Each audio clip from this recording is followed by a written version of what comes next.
This is Susan. Susan loves to bike.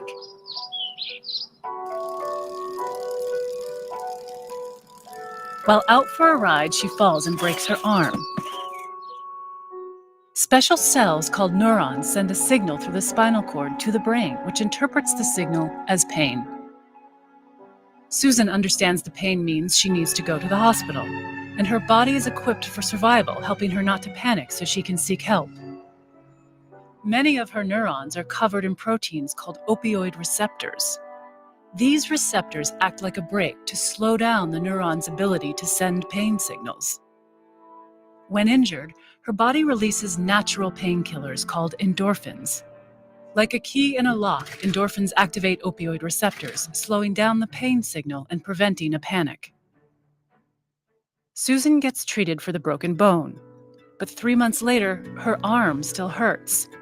And now that pain is making her feel depressed and anxious. So her doctor prescribes an opioid painkiller. There are many different opioids, but they all share a chemical similarity to our own endorphins. This allows them to bind to the same opioid receptors and stop pain signals. But that's not all they do.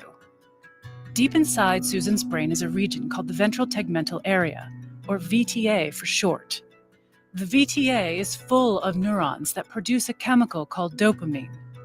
When something good happens, dopamine is released, giving Susan a feeling of pleasure. This helps teach her brain to keep seeking out good things. To keep dopamine neurons in check, inhibitory neurons keep the brakes on until something good comes along. Just like the pain neuron, these neurons are covered in opioid receptors. When Susan takes the painkiller prescribed by her doctor, the opioid receptors turn off the inhibitory neurons and release the brake on the dopamine neurons. The rush of dopamine temporarily eliminates Susan's depression and anxiety, and she feels relief, calmness, and even euphoria. As Susan continues to take the painkillers, her brain responds by trying to regain its balance. Her inhibitory neurons work extra hard, even when the opioid receptors are activated, and it becomes harder and harder for her dopamine neurons to release dopamine. Susan finds that she needs to increase her dose of painkillers in order to feel comfortable. This is called tolerance. Eventually, Susan's pills run out.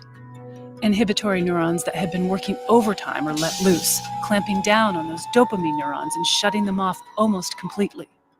Now, not only is Susan in pain, but the depression and anxiety come back. On top of that, Susan feels ravaged by an inescapable physical sickness far worse than any flu. Susan's body is going through withdrawal. Most people who take opioids for a long time tend to experience some withdrawal, but they can still stop taking the pills and return to normal. But for people like Susan, it's not so easy. Her genetics and the environment she grew up in put her at a higher risk for addiction. Her withdrawal symptoms aren't just unpleasant, they're unbearable. Susan thinks the only way to feel normal is to find more opioids. And this is how the cycle of opioid addiction emerges, driven by a brain trying to regain its balance. But there is hope for Susan. Though the road to recovery can be challenging and there may be setbacks, treatment can retrain Susan's brain. With the help of medication and therapy, Susan finds pleasure in her life once again.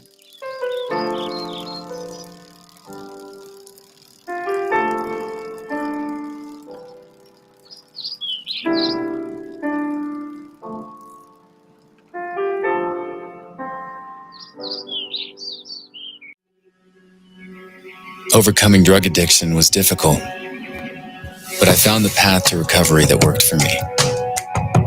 Treatment helped me come to terms with the issues in my life that caused me to use drugs.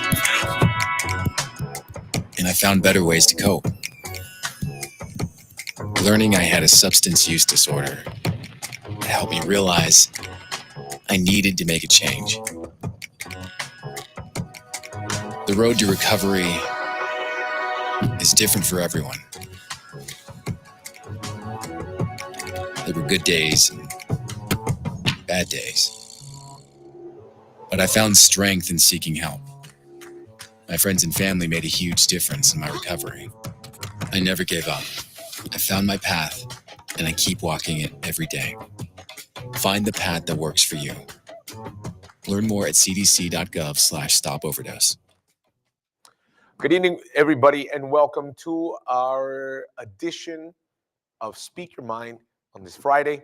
We're asking everybody the following question that we had asked yesterday about addictions. What do you think, or what do you think is the best approach to overcome addiction, or people who are struggling now with addictions? I have with me Ms. Lupita. Ms. Lupita, good evening. How are you doing? Good evening. I'm doing very well. Being here with the topic for today, we have our poll also that is still open since yesterday, so you guys could definitely scan the QR code that appears right there on the screen. And we have the following question: addictions. What impacts a person to have a substance abuse? With the options of relationship with family, mental health, financial situation, curiosity, environment, or friends. So we have those, and people definitely could scan the QR code so that by the end of the program, we can close our poll for tonight. You can give us a call if you want, 877-785-8700, or through WhatsApp. You can also message us, 437-233-9815. I think we have with us already Jackie. Let's see if we can connect her now. Miss Jackie, are you there? Yes, Pastor, I'm here. Miss Jackie, we have been asking everybody yesterday, today, about what do you think causes somebody to get addicted to a drug, to something? Do you think it's more mental, maybe because of a problem in the family, curiosity because of the friends? Can you speak your mind on this? Okay, so based on my experience, right? For me, everything started like curiosity. You know, um, when you go to school, when you just want to be around, when you are around people, you just want to fit in, right? So back in that time, I didn't see the the the the, the dark part of it. So for me, yes, you know what? It's just one cigarette, one ganja, how they say it outside, or try cocaine. It was normal, right? It was just out of curiosity. So, of course, for some people that they have, how can I say, problems, they will see that like a way out. Now, Miss Which Jackie, is really not the case. were you ever addicted, whether to drugs, to alcohol? Oh yes. For how long? Oof. Well, since I came from back home, I was addicted to alcohol. So in here, it became worse because back home I had a life that for me was a life. So all the time back there, even though I was not working, I used to hang around every single day with all my friends. So drinking, it was normal. But when I came here, which is a different country, you feel lonely, you have to work. It's another story, right? It was pushing me more to that. I mean, to drink more. And in here, I became more addicted to drugs. Do you think, Jackie, that usually when somebody's by themselves, like you said, no, you felt a little bit more lonely. Do you think that normally takes somebody to, kind of go crazy? Because in your country, did you ever have a limit? Were you ever limited in using drugs or drinking? To use drugs, yes, but not to drink. And then when you came here, you kind of did everything. No, here it became worse. Why? Because I was feeling lonely. I had more problem with my relationship. So for me, it was easy just to, you know what, I just want to forget about everything, and that's it. Now, Ms. Jackie, how many years do you think you were addicted, more or less? Okay, so I started to have to smoke cigarettes when I was in high school. So after I graduated in high school, so then I came here in 2005, right? So it was already like 20 years or more than 20 years with cigarette. With cigarette. 20 years? Yes, I'm 42. I'm 42. 42? So, Miss, you Yes. don't look like you're day over 22. No, no. So because it's normal, then Mm. it is normal for you just to smoke. So I used to smoke. I used to smoke. It was like a hidden. Once I was in high school, it was, yeah, that's it. My father couldn't do, my mom couldn't do anything. And now, how long have you been free? So since I started to go to the Universal Church, it was really hard for me Mhm. to really, how can I say that, to become free of all of the addiction that I had. I tried so many things, even the acupuncture. They said, right, acupuncture. I tried so many things, and nothing worked. Nothing worked. So the only thing that it worked, it was a campaign that my mom did for me to quit smoking and for me to, go to the church. And so, Uh-huh. Jackie, little by little, you started seeing the results. Do you still smoke now? No, Do you still drink now? no, I don't. Now, I Miss Jackie, for this It person was who's hard. It was really hard for me to to quit. that was going to But be my I next only question. did it. Okay. When you started noticing a little bit of changes, what was the first thing you stopped doing? So for me, was the way I quit. I end up quitting smoking. It was really crazy because I used to smoke a lot, and on top of that, when I was drinking, I used to smoke even more. So normally, like, I could smoke, for example, if I was smoking 1.5 packet a day, but when I was drinking, I would reach 2.5, because Wow. it was just one after another. So to me it was, I didn't even believe, because the way I quit it, it was really, I will even say, weird for the people who are outside. Yeah. So one day, I just, out of the sudden, I said, you know what, I don't want to smoke no more. Deep inside of me was something like it was pushing me to that. Mm. I used to go to buy. I was even go to the gas station, to the convenience store, to buy the cigarette. And I used to even ask, can you give me a pack of the Morier, please? And when they were You about knew to give it to what me, pack would you buy, Jackie? the Morier, Okay. in here, the Morier. So you would buy it and what? No, no. When I was asking, something was taking me out from the place. And you know what? And then I used to say, no, I don't want anymore. I don't want. So I used to walk away. I didn't understand, but that was the result of one of the campaign of my mom. Now, Miss Jackie, for this person who's watching us, who probably struggles with addiction, they probably also are going through a tough time. Do you think, looking back at your story, you think they can be free from addictions also? Of course, they can. Everything, you know what? Everything is. I know it's hard to say, but it's everything is about the way I quit it. Well, the way I became drugs, it was really crazy too.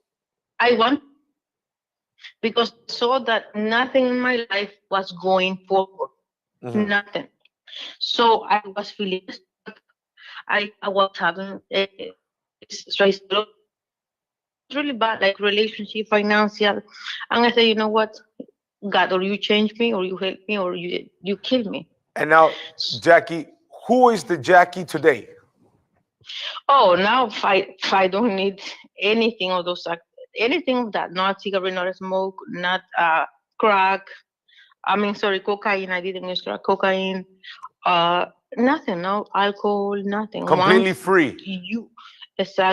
Once you are okay with God, and you obey and you do what you have to do, you don't need no therapy. You don't need to go nowhere. He will set you free. Miss Jackie, thank you so much for speaking your mind. Thank you so much for sharing your story. Have a good night, okay? Thank you so much, Pastor. Good night. 877-785-8700 or through WhatsApp 437-233-9815. I want to show you now a series of videos. Sometimes we hear about rehab, sometimes we hear about treatment, sometimes we hear about the side effects, the withdrawals, what one feels. But I want to show you these videos that better explain where we're trying to get at. We'll be right back. I don't know. I think that drugs and alcohol always held the promise of different than what I was. For example, if I am the color yellow one day, drugs hold the promise of me not being yellow. The next day, if I'm the color red, drugs hold the promise potentially of me being yellow. It's a total illusion what drugs are going to give you and what alcohol is going to promise you. It was like being in a new world where the rules were completely different. The cast of characters changed. First of all, we stayed up for days and days. And by days, I mean like 5 days was not unusual. So we're sleep deprived. And when we stay up for that long, I mean that I'm just drinking and consuming drugs. Everything about me moved differently and my brain started working differently. My words came out differently. My posture was different. My eye contact was different. It was like I was morphing into, and it wasn't just a transitional different person, it was a different person. I don't even know how any of us survived, to be honest with you. For me, I didn't get sober from a treatment center. Like I tried, I did everything that was asked, but I was miserable and I developed an eating disorder at the last treatment center that I was at. I came back to Toronto and I met with the woman I had met with before. She said to me, I can't help you. Like, you're getting worse. You know, you're gonna have to come back to me when you have some willingness. And I thought, I don't know what she's talking about. Like, what is she talking about? I'm willing. I went to treatment. How much more willing can you get? And then I went out and got drunk and got hit by a car. Then I realized I'm in like big trouble. You know, I'm going to die. There is just not even a question. There is no magic formula. It is desperation and it's willingness. There's a solution. And remember, this is my opinion based on my experience. Like, I can't be disingenuous and say that there are other ways. For me, there are no other ways. I tried all of them. And I think of the 12 steps as sort of the last house on the block. Like, the 12 steps, they help you to a spiritual solution. I had the baby when I was, I guess, 4 years sober. And the gift of sobriety with my baby is that I get to be really actually here. You know, not all the time perfectly, but here in a way that I think even some normal people don't have the ability to be, only because when you have the experience of active addiction and a brush with death and that kind of thing, I think that it gives you an appreciation for life.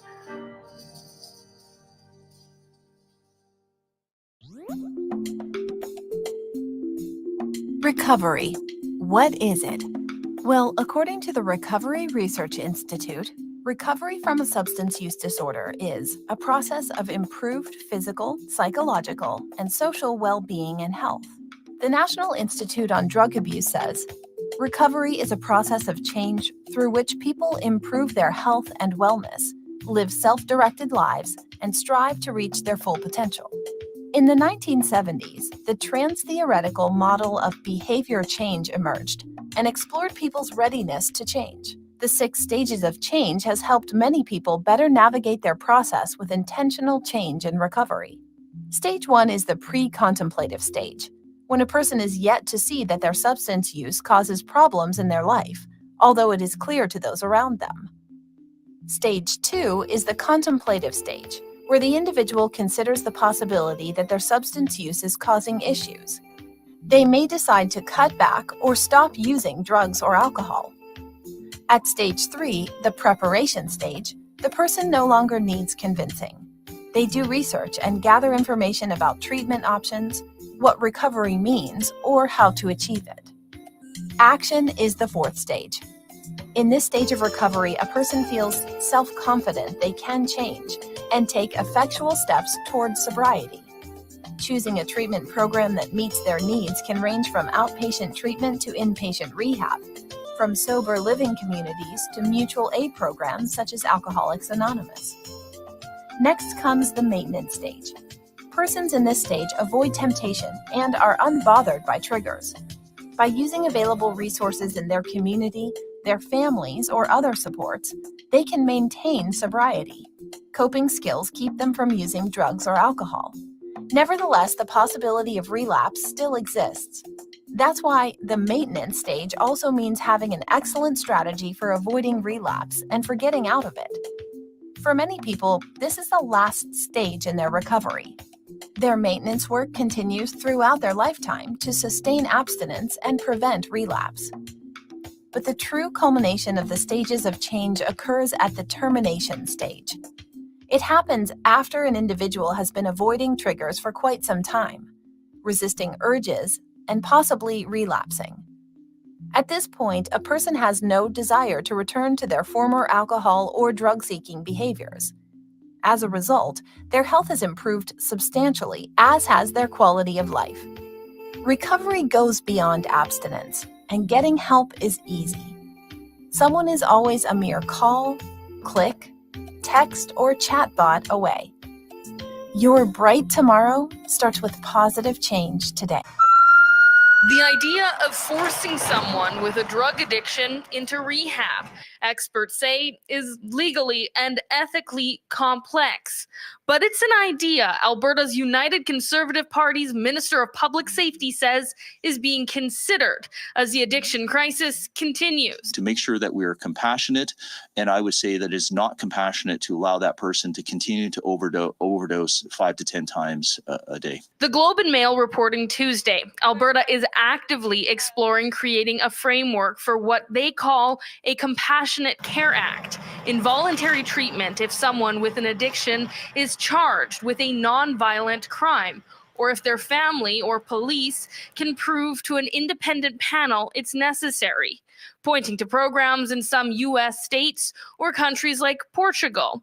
But this type of policy would likely end up in court because of the Charter of Rights and Freedoms. The real argument would be whether government can justify that infringement on individual rights. And that would be a real uphill battle for them, given that I haven't seen compelling evidence for this kind of policy. And I think that it would be hard for them to demonstrate that they didn't have alternative policies available to them that would impair individual rights. Right now, the Mental Health Act already allows for someone to be committed against their will when dealing with a crisis, including drug addictions, but only under extreme criteria, if they pose an immediate risk to themselves or others. But they have the right to refuse treatment if they have the capacity to understand the risks.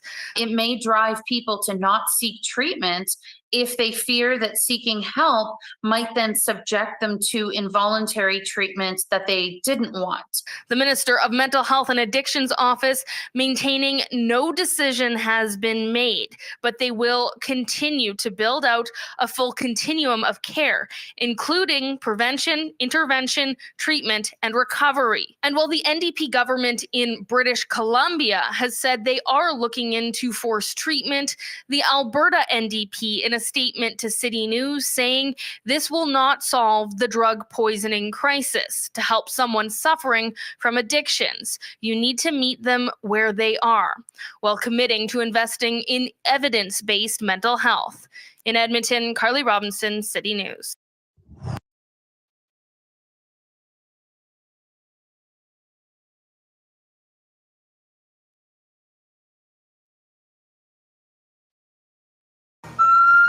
The idea of forcing someone with a drug addiction into rehab, experts say, is legally and ethically complex.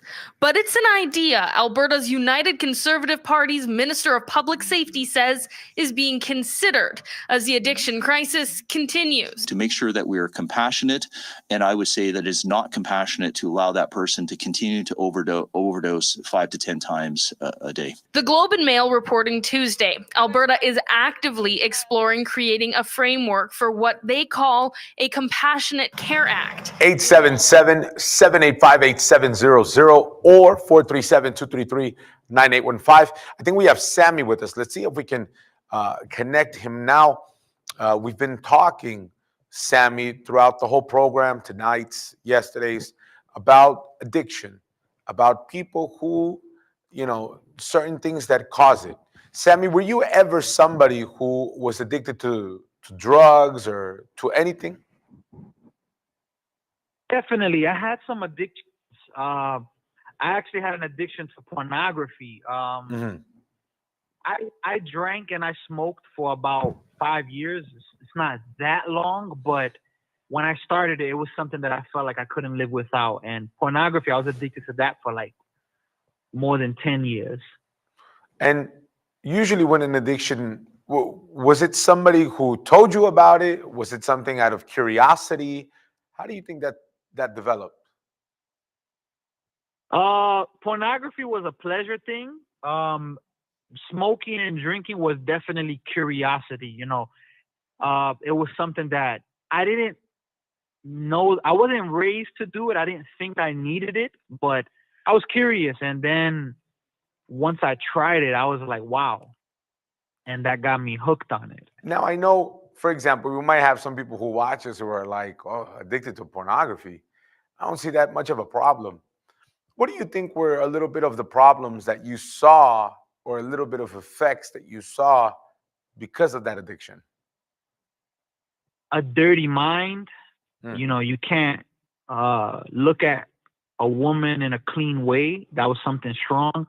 The urges, like you felt like you must do it. And if you don't watch it, if you don't, participate in what's going on, like something's wrong with you. So it affected my mentality as well, because, amongst guys, if you say, nah, I don't watch pornography, it's like, what? Like, what's wrong with you? Why don't you watch pornography? So it affected in a lot of ways. Do you think that kind of even prohibits somebody from maturing? I think usually there are some studies that say that there are some people who their mindset changes into kind of like a fantasy thing. So they kind of play out scenarios that really aren't real, really hypothetical, but it kind of leaves them a little bit like shy, or maybe they feel ashamed. Did you ever feel some type of shame with that?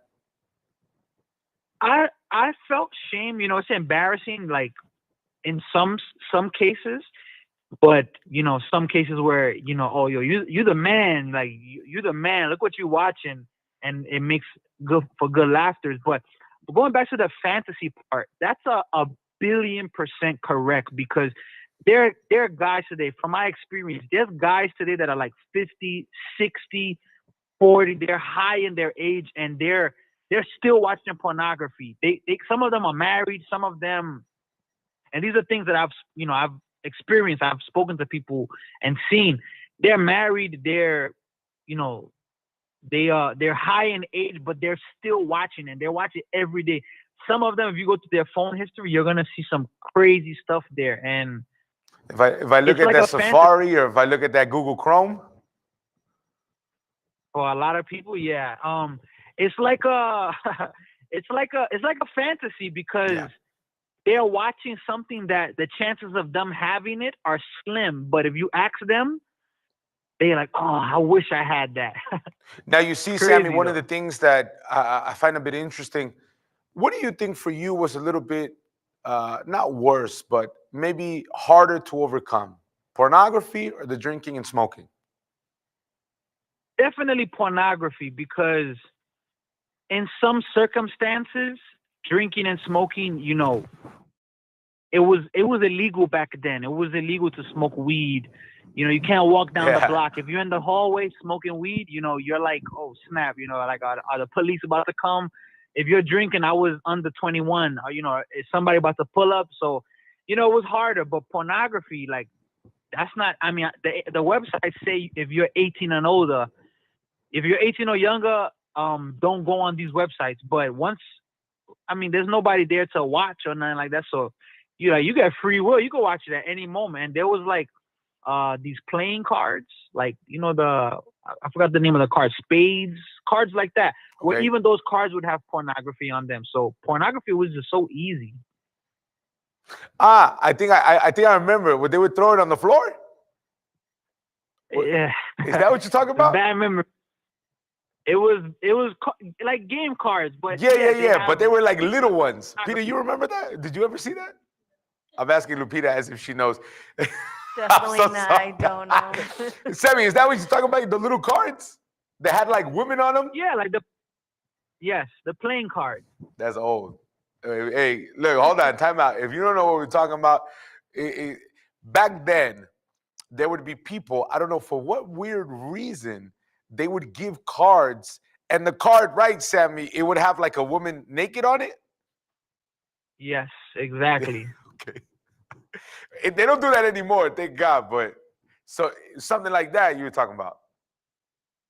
Exactly. It's like I remember being in third grade, fourth grade, and already being given those cards. And what, I was 9 years old, 8 years old. Like, that stuff was, you know, it was pressuring. Like, oh, if you don't watch, and then like if you try to look away, they're gonna be like, yo, what's wrong with you? Why are you not looking? Yeah. Now, you know, usually when we think of an addiction, we usually think of drugs. We think of fentanyl. We think of marijuana. We think of cocaine. We think of crack. We think of Percocets. We think of something heavy. And in reality, although pornography, somebody probably was like, oh, that's it? That's all? That's a big problem. But the repercussions that it has on somebody mentally, the repercussions that it has with just having a conversation with a girl, did that ever change for you? Just with the conversation with a female inside of your mind because of the pornography that you would watch?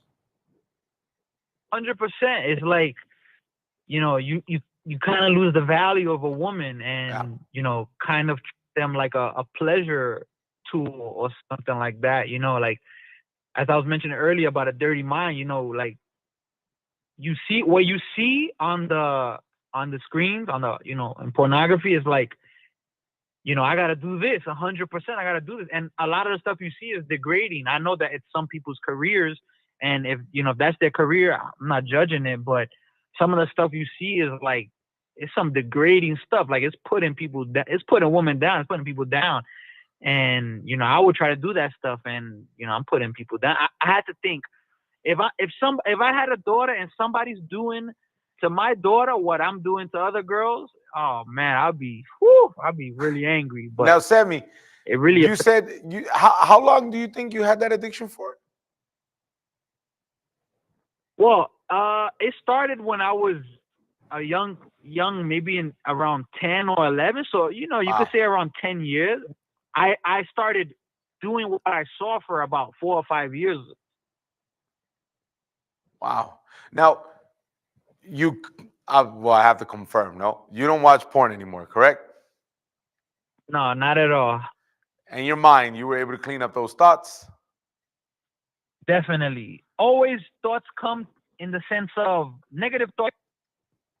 But back then, once the thought came, I entertained it. And I'm like, you know how when you rub your hands together and you're like, oh, yes, I entertained it. Now, you know, I don't entertain those type of things. Now, this person who's watching us, maybe their addiction has to do more with drugs. But just maybe this person who's watching us right now, they have that little secret that they go to porn. They don't want nobody to know. They're a little shy. They're a little embarrassed.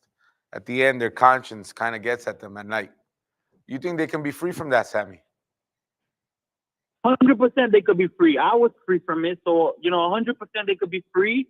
And they have to understand that, listen, it's fun. You know, the pleasure, it gives you that adrenaline rush. It feels good. It doesn't feel wrong. Especially if you don't have a conscience, it feels good. But you got to know that little by little, that stuff is going to start messing with you, and it's going to start making you, you know, obsessed, and that obsession is going to lead to worse things. But I overcame it, and, you know, I believe anybody can overcome it. Sammy, thank you so much for speaking your mind. Thank you for giving us the insight on addiction that in reality we kind of forgot about, no? But I'm glad you overcame, and I'm glad that you also believe that this person who's watching us can be free. Have a good night, Sammy, okay? Thank you. Have a good night. Take care. Lupita, you see how addictions come in different forms. I know we've been focusing in these last 2 days about drug addiction, but one of the things that Sammy said were very, very true, no? Do we have any comments? Yeah, we have some comments here. We have Diana that says, I am a full-time recovery from cocaine addiction.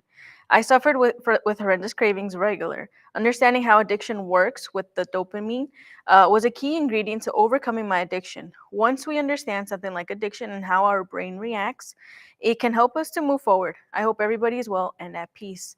We have Lorena that says, I started smoking at a very young age and I was always curious about it. And because it was easy to access, I was always able to try it. I got to an age where I was very easily influenced, and because I would hear good things about it, and I had been at a really low point where I was insecure and felt as if my own family had hated me, I got really attached to the group of people that had shown me how to smoke. And every week, more and more, we would get together and we would smoke at the park or far away so that no one would see us. On 420, I got really high and paranoid, so I had a panic attack and felt like I was going to die. I was able to change my life around from that moment and no longer have a desire to smoke. So we have those comments. You know, I think, Lupita, sometimes there are moments or experiences that we have that kind of mark us. Yeah. I always think back, with that comment that you said. One time, we smoked, and in reality, when you're smoking weed with the friends, with the homies, you kind of just chilled. You're in a relaxed state of mind. But I remember when we had smoked around 2:00 in the afternoon. I promise you, Lupita, I had regained consciousness like around 8:00 at night. It was dark. We were by some army base. I was lost. I was out of it. And sometimes that's exactly what happens. And you kind of think back and you're like, man, that's embarrassing. Man, anything could have happened. Well, that's why we urge you all who watch us to be careful. Just like Jamie Lee Curtis, she opens up on her drug addiction and how she was able to recover. Pay attention. I call myself a junkie. I refer to myself as a junkie simply so I demystify it. I call myself a dope fiend because I'm a dope fiend. This is the addiction issue, but I mean, there are lots of forms of addiction in the universe.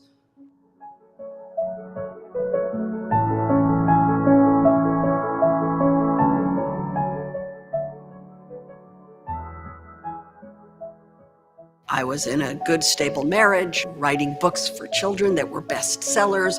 I was getting more and more work and more fame and attention and adulation. I got more as my addiction got worse, not less. My high bottom made that denial much more pervasive because it was all working. It's not working. Because if you are asking yourself, can I stop this? Then you're in a prison of your own mind. And I was in that prison, even though I was fabulous and all the part of show-off business. I had been nursing a secret Vicodin addiction for a very long time, over 10 years. Now it's January 1999.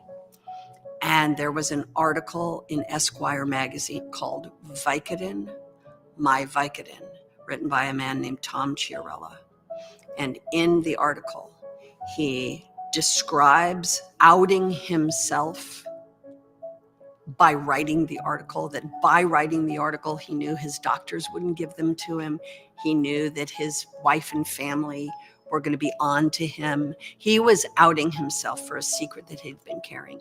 And that spoke to me probably louder than anything else. All of a sudden I went, oh, someone else is just like me. So by February, I went to a friend of mine, early February, and I went to a friend of mine and we both had kids the same age, and I kind of like sidled up to her and kind of like, and finally, was able to say that I had a problem with Vicodin. And she looked at me and said, yeah, I know, me too. Isn't it amazing? And she gave me at that moment the number of a doctor who would write you script. Because prior to that, I didn't really get it from doctors. 5-finger discount here and there. I had my ways. That night, when I woke up sometime between sleep and waking, I had a moment of clarity which saved my life, which is simply this. I imagined that she would die and I would attend her funeral and I would hug her children and I would have blood on my hands. Or I would die and she would attend my funeral and she would hug my children with blood on her hands. And in that moment, I understood that it was going to kill me. And I called a friend of mine who was in recovery, an old colleague of mine, and I was terrified about being a public figure and walking into recovery centers and being around recovery, and I was terrified of it. And I said to my friend who was a long time in recovery, I said, is there any way somebody famous can meet me and go with me into a recovery room? And a woman called me, and I met her, somebody I'd never met, and she walked in with me, and I've been sober since that day.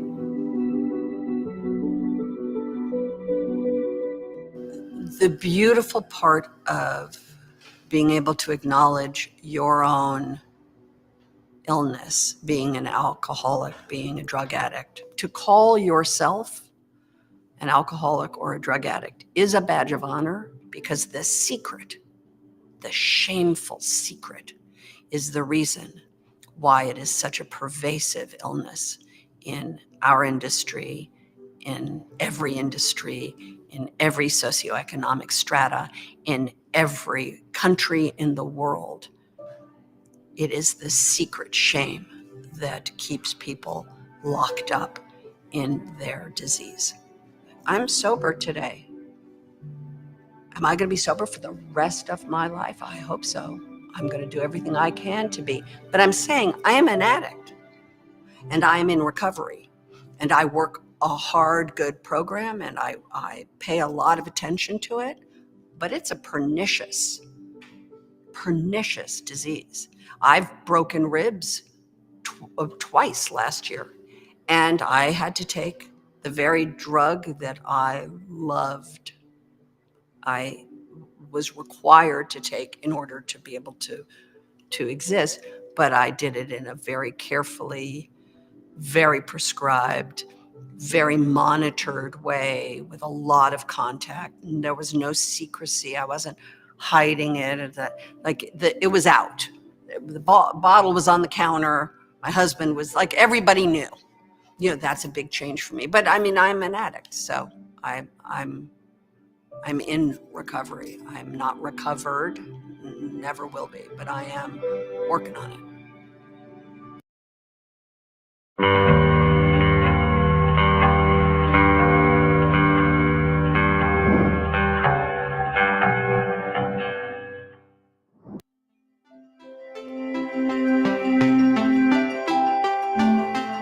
I mean, there are people who are trying to promote brain surgery for addiction using electrical stimulation of that area, and it doesn't work any better than methadone. And that's not to say that methadone isn't the most useful drug we currently have, but it does not involve invasive surgery. And I should say methadone and buprenorphine, the opioid agonists, are the best treatments that we have for opioid addiction. And what they do is two things. The first thing is they cut the death rate by 50%, which this happens whether you continue using on top or not. So that's like sheer harm reduction, and that's wonderful. If we can keep you alive long enough that you stabilize your life, that is a lot better than having you die. The other thing that they do is they allow people who are ready to stabilize their lives. So you couldn't tell right now if I was on a maintenance treatment or not, because basically once you get a tolerance to these drugs, you are not high or impaired, and you can drive and you can work and you can love and you can do all of these things. What we don't understand is we think, oh, you've just substituted one addiction for another. No, what you've done is you've substituted compulsive behavior despite negative consequences, and now you just have physical dependence. And that's not a real problem as long as you have a safe and legal supply. I think the most important place to start is that addiction is a learning disorder. It's not a sign that you are a bad person. And if you want to have a safe and addiction-free, or at least lower level addiction workplace or school, you want people to feel included and comfortable and safe. And you don't want this to be an adversarial thing. The research shows that the best way to get people help is through compassion and empathy and support, and absolutely not tough love. There may be situations in which an employer has to fire somebody because their performance is just degraded so much that there's no other option. But they shouldn't think I'm doing them a favor by firing them because that will make them hit bottom and it will help them.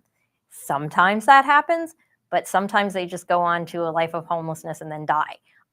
So you can't assume that creating extra negative consequences is actually going to help a person with addiction. What you want to do is ally yourself with them, and presuming this is an employee that you want to keep, help them realize that this is not a sin. I am not trying to control you. What I want to do is for you to be at your best, at work, at home. And you're not being at your best right now. So what can we do to help? You can approach somebody in a confrontational, degrading, and sort of high-powered manner, or you can approach them as an equal human being deserving of respect. And if you do the latter, you will have much better results. Well, and I have to say, it's almost never going to be easy because people, whether they have addiction or mental illness or anything else going on with them, often don't want to admit to themselves that there's a problem. And, in the addictions field, there's been this whole thing, we got to break through denial and everything like that. Well, people have denial for good reasons. If we didn't have denial, everybody would be sitting around obsessing about death. Or at least I would be. It's a defense mechanism because we need defending.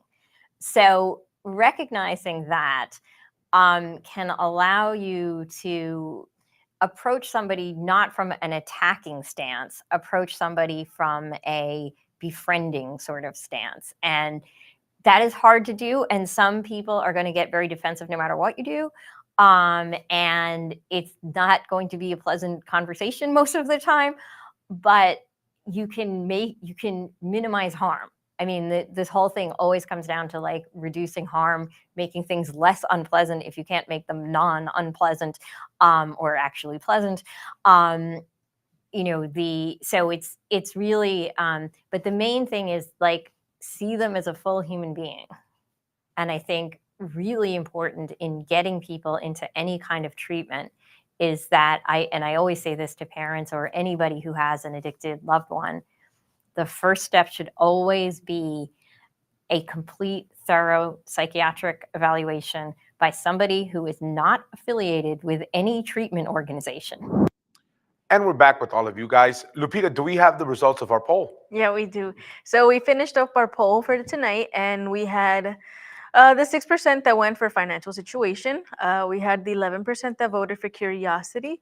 The 20% that went relationship with family. 26% that went for mental health, and the majority that went 37% environment and friends. So we can see that many people think that it's always the environment, the people that you hang around with, the people that are introducing to you the types of drugs, a way out of maybe the situation that they're going through. So that was our poll for tonight. It's so true that it is an environmental thing, or it has to do with friends, because what little kid knows where to get weed from? It's just that simple. What person knows who sells crack? What person knows who sells cocaine? Nobody knows. Somebody introduces you. I was introduced. Majority of the testimonies that you heard today and yesterday, they were introduced. Somebody introduced it to them. So much that it's biblical, if you didn't know. Bad company corrupts good habits. And if you're surrounded maybe with people, maybe even family, who kind of put this weight on you, this pressure on you, and you're uncomfortable, you don't feel good, I can tell you, there is a way out. And that's why this Sunday, I want you to be with us, 10 o'clock in the morning. In a little bit, I'm going to show you where we are, but I would love to pray for you now. So if you can, where you are, just close your eyes, and I'm going to pray for you, okay? My God, in the name of the Lord Jesus Christ, I pray for this person who is watching us now. They're on the other side of this screen, and they've been understanding everything that we've been saying. And as they start to realize, they start noticing that they were never the way they were. Someone introduced it to them. And it's not that it's that person's fault, no.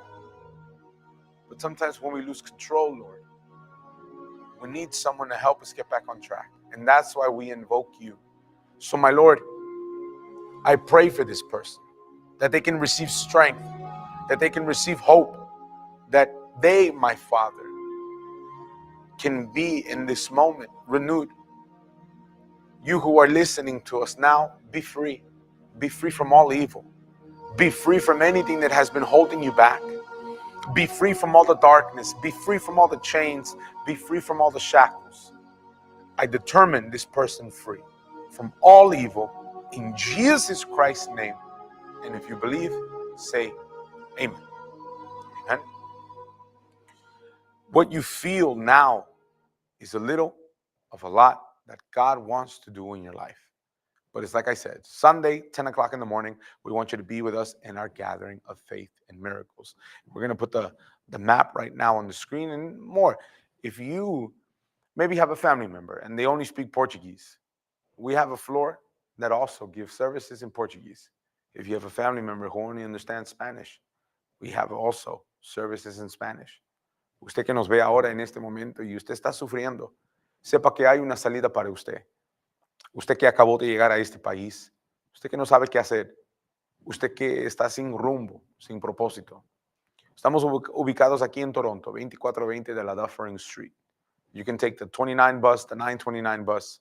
You can take the line 1 to Eglinton Avenue.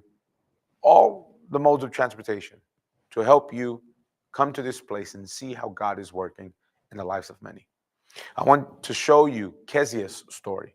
Somebody that we grew up with, me, Lupita, somebody we know. We know her story well. We know who she was before she came, before she decided to live a life that was different than what she was living. I want you to pay attention to Kezia's story. God bless all of you. See you Sunday. When I was around the age of 9, I was physically molested by a family member. It was a relative that was close to the family. And I was afraid to go to my mom to talk to her about it because she was strict. So I was scared that, maybe she would have not believed me or she would have taken it the wrong way. And I couldn't talk to my father because he wasn't always around. He was there, but he wasn't present all the time. So then I started associating myself with people that were affiliated in gangs. They will go around and feel like they was dominant, and I would feel like I was safe with them. But while I was with them, I started taking drugs. So I was addicted to smoking cigarettes. I was addicted to marijuana and drinking, and I was always partying with them. I felt like I needed money for those addictions. So I started to do more. I started to do favors for people, pretty much prostituting myself for money. And that's when I found myself being molested because I didn't want to be with a certain person and it was forced upon me. After that, I fell in a deep depression. I started smoking every day and I started smoking by myself. I started hearing voices and seeing things. I was completely depressed that I didn't want to leave the house. I didn't want to associate myself with anyone. I would just stay locked up in the house, just smoking. I wouldn't go see the day. I wouldn't see the sun. I wouldn't go out for pretty much nothing because I used to get anxiety being around other people. My mother knew of the church through the television. So she used to invite me, but I didn't want to go because I kind of felt like I was having fun. I was living my life. Until I couldn't take it anymore and I realized that I needed to do something different.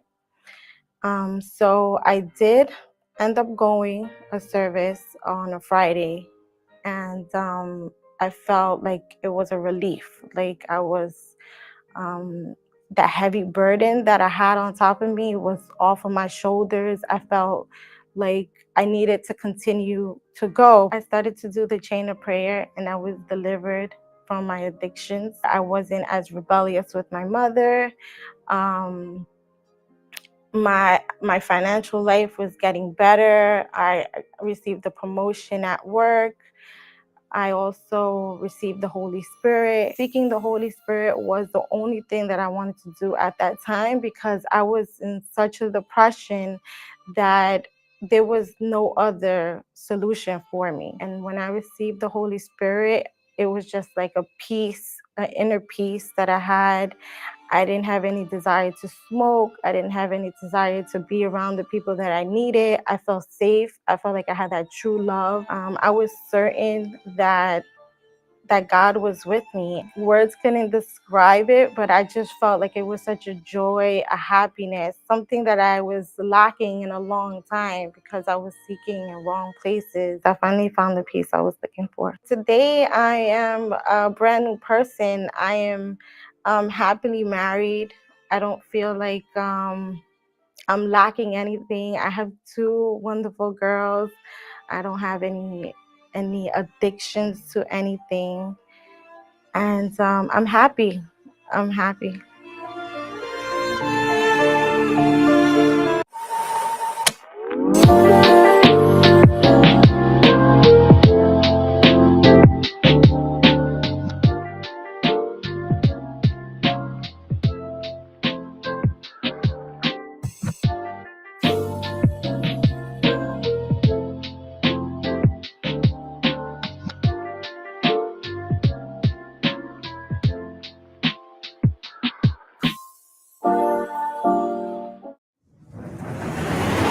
Sunday of the 7 prayers. In the gathering of faith and miracles, bringing restoration to health, prayer for your deliverance, to your love life, to your family, your financial life, for inner peace, and a real and true encounter with God. There are 7 prayers that will impact your life and destroy all your troubles, bringing new life in every way. Sunday of the gathering of faith and miracles. Sunday at 10 a.m. 2420 Dufferin Street, 1 block north of Eglinton Avenue, and at every Universal Church in Canada.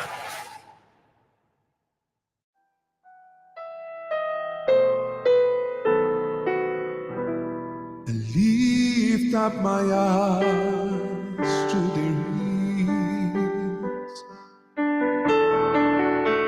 From where does my help come? My help comes from my Lord, who made heaven and earth. He won't let my foot be moved. He who keeps me is the Lord, the one who keeps Israel. Will neither slumber nor sleep.